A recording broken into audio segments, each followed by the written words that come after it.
Domino's Bolpur, আপনাদের সতর্ক থাকা উচিত, এই বিষয়ে সতর্ক থাকা উচিত। মানুষ কি অর্ডার করছে, কি দিচ্ছে। আমি অবশ্যই টাকা এই খাবারের জন্য দেব না।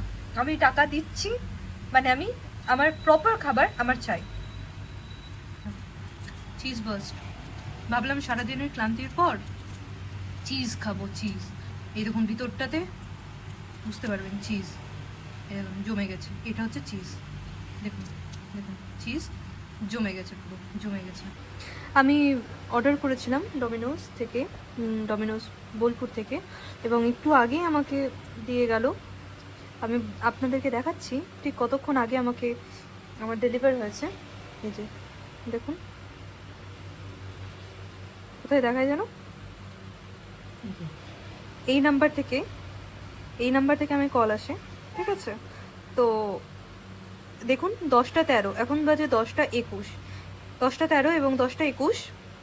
তার মধ্যে আমি চিজ বার্স্ট অর্ডার করেছিলাম, চিজ কই, এই যে জমে গেছে। কি করে হয় না, মানে কি করে হয় আমি তো এখনো বুঝতে পারলাম না যে এটা কি করে হয়। জমে গেছে লিটারালি। কতক্ষণ হয়েছে? এটা হচ্ছে চিজ বার্স্ট, অথচ চিজ নেই, চিজ জমে গেছে। আমি অবশ্যই লোকাল বিজনেস ব্র্যান্ডস প্রমোট করি আমি অর্ডারটা, এবং আমি প্রমোট করি লোকাল বিজনেস ব্র্যান্ড সব কিছু। যারা ভালো তারা ভালো, যেটা ভুল সেটা ভুল, যেটা অ্যাকচুয়ালি ভুল সেটা ভুল, সেটা আমি কখনোই প্রমোট করব না।